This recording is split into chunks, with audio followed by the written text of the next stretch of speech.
Talvez você esteja passando situações na sua vida em que você se sente prejudicado, em que você tenha tido algum prejuízo, seja ele financeiro, espiritual, amoroso, sentimental, familiar, físico, não importa. Quantas coisas, né, acontecem na nossa vida que nos causam prejuízos, que nos causam os males, que nos traz tristeza, que nos traz aquele sentimento de perda, sentimento de prejuízo. É um sentimento muito ruim, ninguém gosta de perder nada. Né? Ninguém gosta de perder alguma coisa da sua vida, na sua casa, na sua família. Obviamente nós não gostamos de sentir esse tipo de sentimento. Né? Quando perdemos algo, nós ficamos entristecidos, ficamos cabisbaixo, ficamos pensativos. Poxa, onde será que eu errei? Por que tal coisa aconteceu? Por que eu estou passando por isso? Né? Por que eu perdi, né, essa situação, ou essa batalha, ou essa luta? Não importa. Mas eu quero te falar uma coisa. Deus, Ele sempre terá para você o melhor.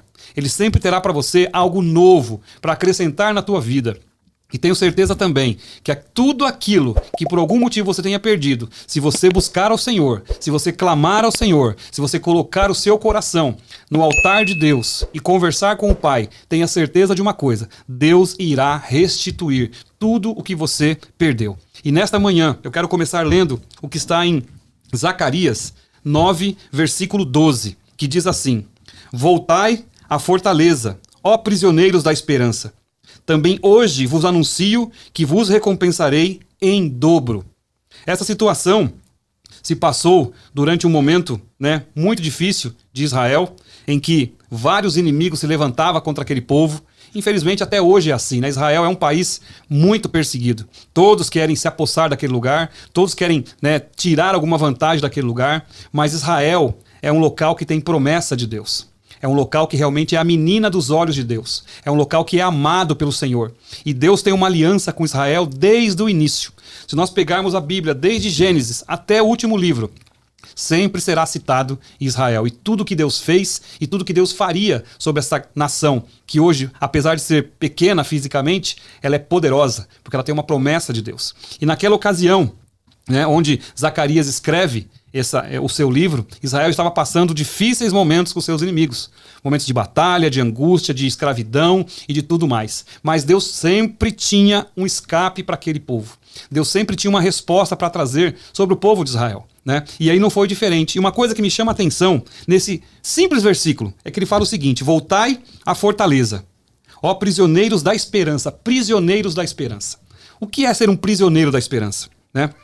Quando nós temos esse sentimento no nosso coração de esperança, é nós acreditarmos em algo que nós não estamos vendo ainda, algo que nós ainda não podemos palpar, que nós ainda não podemos tocar, mas nós acreditamos fielmente de que aquilo, em algum momento, irá acontecer na nossa vida.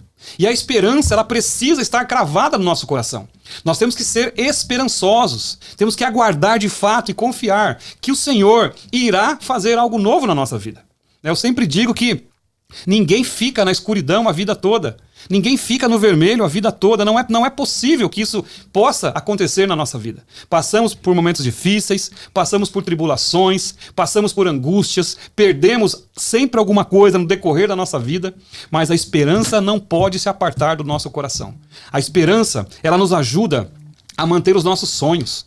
A esperança, ela nos ajuda a manter acesa dentro de nós aquilo que de fato nós desejamos. Com tanta força, com tanto desejo, que em algum momento aquilo irá acontecer. Então quero dizer para você nesta manhã, não perca a esperança. Espere no Senhor, aguarde em Deus, porque Ele sempre terá um escape para você. Tudo que Deus, né, faz, tudo que Deus move, tudo que Deus se mostra, Ele sempre tem algo de bom para fazer na nossa vida. Às vezes nós não entendemos algumas coisas que nós perdemos, né, por que nós perdemos aquilo, por que exatamente naquele momento. Mas Deus sabe todas as coisas, todas as coisas. Eu já tive momentos na minha vida em que eu tive vários prejuízos. Prejuízo financeiro, prejuízo material, prejuízo emocional. Tanto que, eu já contei aqui, acho que no meu testemunho, que infelizmente eu passei por uma separação. Em 2000 eu me separei. E daquele tempo em diante, eu achava que eu não tinha mais direito a ter uma família. Aquilo causou um trauma tão grande na minha vida que eu falei, eu não quero mais saber disso. Não quero mais saber de família, não quero mais ter um relacionamento sério com ninguém. E isso ficou tão cravado no meu coração que levou aproximadamente 7 anos esse sentimento de perda. E só em 2007 né, 7 anos depois, que de fato eu conheci uma pessoa, que aí eu resolvi, né? Falei, poxa, peraí, acho que Deus quer me dar uma chance. Mas eu não tinha essa vontade mais, eu não queria mais saber de família. Eu vou começar a me envolver com uma pessoa, e de repente, com 1 mês, 2 meses, aquele encanto acabava. E eu já não queria mais estar com aquela pessoa. Mas eu sabia que alguma coisa dentro de mim estava errada. Até um dia que, né, através de uma oração, uma pessoa que veio orar por mim, e ela falou, olha, Deus quer restituir a sua família. Deus quer devolver para você o prazer de ter uma família novamente. E eu não acreditava mais naquilo. Só que aí eu também falei, não, eu preciso dar uma oportunidade, eu preciso saber de fato o que Deus quer para a minha vida. E foi quando eu conheci a Adriana, né, numa situação bem inusitada. Eu ainda morava na Inglaterra nessa época e conheci ela através do Orkut, né, o antigo Orkut. E ali, depois eu vim para o Brasil, acabei conhecendo ela pessoalmente. E mais uma vez, né, se relacionando ali, o início de namoro. Num certo momento eu já não queria mais, já queria desistir de novo. E minha mãe insistindo, orando, né? Até que eu falei, não, peraí, isso é algo maligno. E olha o que aconteceu, né? Eu dei espaço para que o Espírito Santo pudesse tomar conta da minha vida novamente, entrar de novo no meu coração e fazer o que ele tinha que fazer. E Deus restituiu a minha família, né? Nos casamos em 2010, né? Estamos casados há 13 anos e hoje a minha vida é totalmente diferente. Hoje eu tenho de volta uma família, esposa, mais 2 filhos abençoados, né? Que é a Melissa e o Davi, o Gu do primeiro casamento. E Deus restituiu a minha família, né? Deus restituiu, mas aquilo para mim era algo muito doloroso, muito, muito complicado de ser restituído. Eu não acreditava mais na família. Mas Deus mudou o meu coração. Então talvez você esteja hoje passando a mesma situação, enfrentando problemas, dificuldades na sua casa, passando por provas, passando por perdas, talvez seja na sua família, talvez seja nos seus negócios, talvez seja nos seus planos, nos seus sonhos, né? Mas deixa eu te falar uma coisa, Deus quer restituir tudo que foi roubado. Tudo que foi tirado de você, Deus quer fazer novamente na sua vida, né? Se nós pegarmos a história de Jó, Jó foi um homem abençoadíssimo, abençoadíssimo. Ele tinha posses, ele tinha terras, ele tinha família abençoada, filhos, negócios, gado, um monte de coisa. Até o dia que, né, Deus o lançou à prova e falou que o diabo podia tocar em tudo que ele tinha, menos na sua alma. E Jó perdeu tudo, absolutamente tudo. Inclusive a própria saúde, ficou leproso, se coçava com cacos de telha. Até a sua própria mulher chegou para ele e disse, Jó, amaldiçoa esse teu Deus e morre, porque não tem mais o que fazer. Não tem mais para onde você afundar. Você já chegou no profundo do poço, não é nem no fundo, é no profundo do poço. Então amaldiçoa esse teu Deus e morre.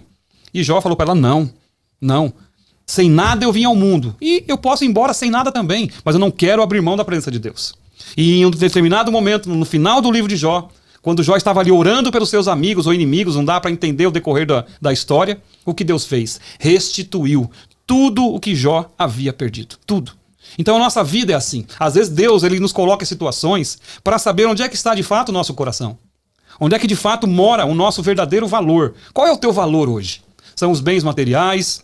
São as coisas deste mundo? Ou é realmente a presença de Deus? Porque uma coisa é fato, querido. Quando você está debaixo da vontade de Deus, debaixo do querer de Deus, Deus ele sempre terá o melhor para você. Deus ele sempre terá algo novo para acrescentar na tua vida. E quando Deus te chama, quando Deus te tira, né, desse mundo perverso que nós vivemos hoje, é porque ele quer te abençoar de fato. Deus não te traz para a presença dele para você sofrer. Deus não te traz para a presença dele para você ter perdas. É claro que algumas coisas você terá que abrir mão, porque Deus abomina o quê? O pecado. E muitas vezes nós estamos aliançados com o pecado. Estamos abraçados com aquilo que não presta, com aquilo que não é correto, com aquilo que não edifica, com aquilo que não nos traz bênção. Não é verdade? Então dessas coisas nós teremos que abrir mão. Mas Deus só quer tirar de você o que realmente não agrada o coração dele. E nesta manhã, eu queria que você fizesse, se possível, uma autoavaliação da sua vida. Né? O que você tem vivido? Como você tem se comportado? Quais têm sido os seus verdadeiros valores? O que você tem buscado, né, na presença de Deus? O que você tem buscado nas pessoas? O que você tem buscado no seu dia a dia? É de fato algo que possa vir agradar o coração de Deus? Ou é algo que pode te afastar de Deus? Né? Então, muitas vezes nós precisamos perder algumas coisas para podermos valorizar aquilo que de fato é mais importante. Infelizmente, algumas pessoas, quando começam a ser abençoadas, elas começam a se afastar da presença de Deus. É uma coisa que eu aprendi. Na dificuldade, ore, busque, clame, jejue, se prostre diante de Deus, chore nos pés do Senhor. Mas no momento de fartura, naquele momento que Deus estiver te abençoando, continue nos pés dele, louvando, adorando, glorificando, exaltando o nome dele, porque em nenhum momento nós podemos nos afastar da presença de Deus. Nas dificuldades, clamamos ao Senhor. No tempo de bonança, louvamos ao Senhor. Mas em todo tempo, temos que estar conectados com o Pai. Conectados com o Pai. Eu queria até fazer uma pequena ilustração aqui nesta manhã. Você sabia que o cemitério é um lugar onde mais tem sonhos? É verdade, o cemitério é um lugar onde mais tem sonhos. Sonhos enterrados. Talvez um sonho de uma pessoa que pensou em abrir a sua própria empresa. Os sonhos talvez de alguém que desejou fazer uma faculdade. Os sonhos talvez de alguém que queria casar e ter filhos. Os sonhos de alguém que talvez queria fazer uma viagem pelo mundo e foi deixando o tempo passar. Não fez, esperou, não, agora não é o momento, não é a hora, não estou preparado, não tenho dinheiro, não tenho condição. E aí o fim da vida chega, essa pessoa tem os seus sonhos ceifados, porque ela não vai poder mais, né, sonhar, e esse sonho acaba sendo enterrado. Então o que eu quero falar para você nesta manhã, não deixa os seus sonhos serem enterrados. Não deixa os seus sonhos serem sepultados. Talvez por situações, por pessoas, por circunstâncias. Não deixe os seus sonhos serem enterrados. Você precisa continuar sonhando, desejando, tendo a esperança de que algo novo vai acontecer na sua vida. É claro que, para muitos projetos, nós precisamos envolver pessoas, precisamos envolver tempo, precisamos envolver dinheiro, né? Precisamos envolver conhecimento. Então, corra atrás de tudo isso, se programe, né? Se organize, mas não deixe os seus sonhos serem enterrados. Eu me lembro bem, quando eu tinha aproximadamente 17 para 18 anos, né, eu sempre gostei de estudar. Eu nunca fui o melhor da sala, né, nunca fui o 10 da sala, mas eu sempre gostei de estudar. Não tinha preguiça, gostava de ler, gosto de ler até hoje, gostava de estudar, me preparava para as provas, né, e fui levando a minha vida de escola. Então, né, estudando desde os 5, 6 anos de idade, aí fui terminando as etapas até chegar à etapa da faculdade. E meu sonho era fazer engenharia. Eu sempre desejei ser engenheiro, desde os 9 anos de idade, que eu me lembro que eu comecei a falar sobre esse assunto, desde os 9 anos. E me preparando para isso, na época, né, em que eu estava nesse nível de escolaridade, não existiam essas facilidades de hoje, né? As faculdades eram todas pagas, eram longe da minha casa, não tinham faculdades próximas. Eu lembro que a mais próxima era em Mogi das Cruzes, e era uma viagem para ir para lá, e eu não tinha condição financeira para isso. Mas eu falei, não, eu vou entrar na faculdade, eu preciso fazer faculdade. Só que aí acabou que na ocasião a mãe do Gustavo engravidou, né, com 18 anos, eu estava com 18 anos, e esse sonho acabou sendo engavetado. Não dava mais para poder encarar tudo isso, não tinha condição financeira para poder bancar tudo isso. Minha mãe muito simples, né, não tinha condição financeira de me ajudar. Meu pai, né, como eu já contei várias vezes, tinha ido embora, então não tinha recursos. Trabalhava já, mas era um emprego ainda, né, novo de emprego simples, não tinha condição de bancar um curso de engenharia. E naquele momento eu enterrei esse sonho. Para mim, naquele momento, esse sonho tinha acabado. Confesso para vocês que tinha acabado esse sonho. Eu falei, já era, não vou conseguir nunca fazer uma faculdade. Não vou ter condição para isso. Só que Deus sabia o que estava no meu coração. E aquilo para mim foi uma grande frustração. Enfim, o tempo passou, as coisas foram andando, aconteceram N coisas no decorrer da vida, mas chegou um momento que eu falei, peraí, eu vou voltar esse sonho. Eu desenterrei aquele sonho, trouxe de volta, comecei a me planejar e, enfim, eu consegui fazer a tão sonhada faculdade de engenharia. Né? Me formei, depois fiz pós-graduação. Então, não importa o tempo que passou. Em algum momento, aquele sonho veio de volta na minha cabeça, no meu coração, eu consegui colocar em prática e consegui fazer o tão sonhado curso de engenharia. Talvez você esteja na mesma situação, enterrando sonhos, olhando para as circunstâncias, olhando para os problemas, olhando para as dificuldades, olhando para aquilo que o diabo tem colocado aí no seu coração, dizendo que você não é capaz, dizendo que você não pode, dizendo que você não tem condição, dizendo que tudo é contrário a você. Mentira! Mentira!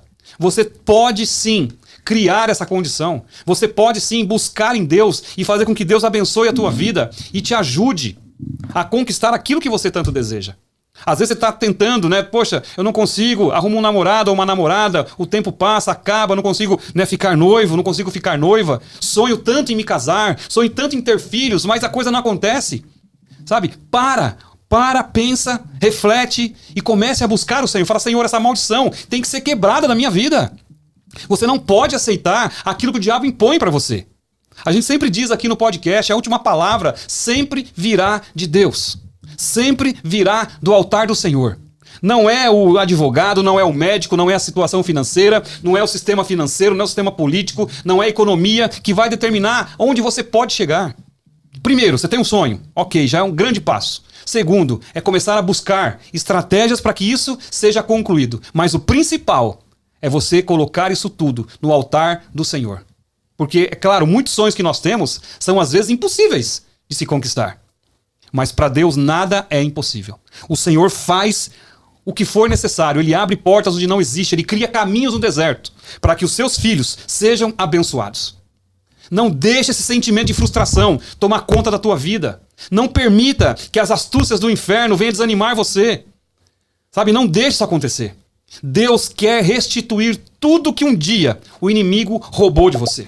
E ele tem esse poder. O diabo, ele é astuto, o diabo nos engana, o diabo sopra no nosso ouvido muitas vezes que nós não somos capazes, que nós não temos condição, de que a nossa história é uma história frustrada, é uma história de miséria, de derrota, de pobreza. Ainda que você esteja nessa situação, Deus pode mudar a tua história a partir de hoje. A partir de hoje. Enquanto você estiver vivo, a sua história não tem ainda um ponto final. Pode ser simplesmente uma vírgula.